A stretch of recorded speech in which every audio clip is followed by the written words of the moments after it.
Hello viewers, winter special में आज मैं लेकर आई हूँ एक ऐसी रेसिपी जो हमारी बॉडी के लिए बहुत ज़्यादा हेल्पफुल है। ये हमारे दिल को सक्रिय रूप से काम करने में मदद करता है और हमारी हड्डियाँ और मांसपेशियों को स्ट्रॉन्ग करता है। तो विंटर में इसका सेवन ज़रूर से कीजिएगा। तो चलिए फिर बनाना शुरू करते हैं। तिल के लड्डू बनाने के लिए यहाँ पे मैंने आधा कप तिल ले लिया है। इसे मैंने अच्छे से साफ़ कर लिया था और इसके साथ ही मैंने यहाँ पे 2 बड़े चम्मच गोंद ले लिया है और आधा कप ही मैंने गुड़ का इस्तेमाल किया है जिसे मैंने बारीक चॉप कर लिया है और आधा कप मूंगफली के दाने हैं जिसे मैंने पहले ड्राई रोस्ट कर लिया था और इसकी ऊपरी छिलके को मैंने निकाल दिया है और 1 छोटा चम्मच यहाँ पे मैंने सौंठ पाउडर लिया है। तो चलिए इसे बनाना शुरू करते हैं। तो सबसे पहले एक हम पैन लेंगे और इसके अंदर तिल को ऐड कर देंगे और इसे पहले 1 मिनट के लिए हाई फ्लेम पे इसे कुक कर ले और फिर बाद में स्लो करके इसे 2 मिनट के लिए अच्छे से कुक कर ले। तो ये देखिए बहुत अच्छे से ड्राई रोस्ट हो चुका है। तो अब हम गैस को बंद कर लेते हैं और एक प्लेट में इसे निकाल लेंगे। अब जब तक ये ठंडा हो रहा है तो उसी पैन में हम 1 चम्मच घी ऐड कर देंगे।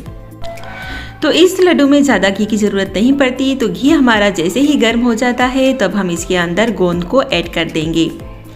तो ये देखिए 1 से 2 मिनट में बहुत अच्छे से ये फूलने लगते हैं और बहुत ही अच्छे से इसका टेस्ट भी लड्डू में आता है।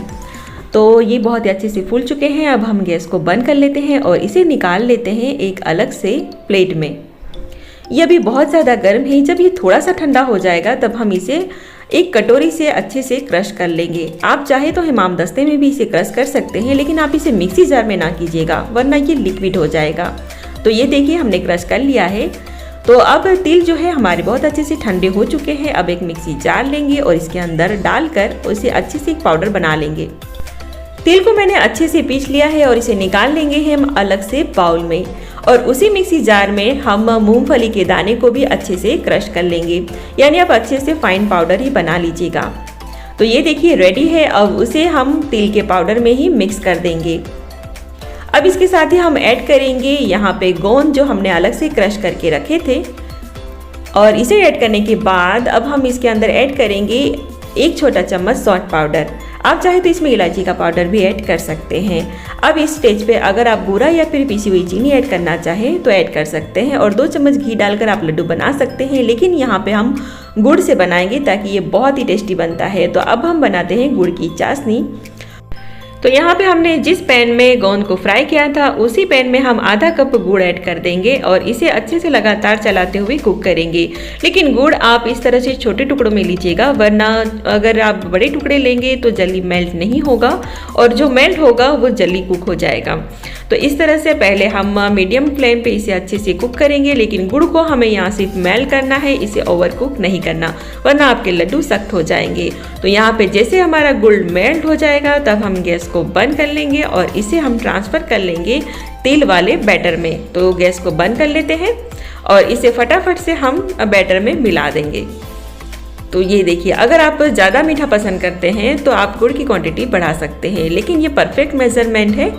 तो इसे हम अच्छे से मिक्स करेंगे। तो गुड़ जब हमारा गर्म रहेगा तभी हम इसे फटाफट से मिक्स करना होगा। आपको ये प्रोसेस थोड़ी जल्दी करनी होगी और इसे फटाफट से हाथों से इसे मिक्स करते जाए और जैसे ये मिक्स हो जाए तब हम इसके लड्डू बनाना शुरू कर देते हैं। और आप भी अपनी पसंद के छोटे या बड़े लड्डू बना सकते हैं और जब ये लड्डू ठंडे हो जाए तब आप इसे एयर टाइट कंटेनर में भर कर स्टोर करके रख सकते हैं। ये 1 से 2 महीने तक बिल्कुल ख़राब नहीं होते और तिल हमारी बॉडी के लिए बहुत ज़्यादा फ़ायदेमंद है। ये हमारे हार्ट, हमारी हड्डियाँ और हमारी स्किन और हमारे बालों के लिए बहुत ज़्यादा फ़ायदेमंद है। और आप इसे साबुत तल में इस तरह से डिप करके भी रख सकते हैं जिसे देखने में ये लड्डू बहुत ज़्यादा अच्छे लगते हैं। तो यहाँ पे देखते ही देखते हम सभी लड्डू इस तरह से बनाकर रेडी कर लेंगे। तो ये देखिए हमारे सभी लड्डू को हम तैयार कर लेंगे। तो ये देखिए यहाँ पे रेडी हो चुका है हमारा तिल और मूंगफली के बहुत ही मज़ेदार लड्डू। तो इतने बैटर में मैंने 12 लड्डू बनाकर तैयार कर लिया है। तो इस विंटर में रोज़ सुबह आप इसका सेवन ज़रूर से कीजिएगा। तो इसके बहुत सारे बेनिफिट आपको मिल जाएंगे। तो उम्मीद करती हूँ आपको ये मेरी तिल के लड्डू की रेसिपी पसंद आई होगी। अगर पसंद आए तो प्लीज़ इसे ज़्यादा से ज़्यादा शेयर कीजिएगा और लाइक ज़रूर कर दीजिएगा और मुझे कमेंट करके ज़रूर बताइएगा कि आपको ये रेसिपी कैसी लगी। इसी तरह की आसान रेसिपी के साथ हमारी फिर मुलाकात होगी। Thanks for watching.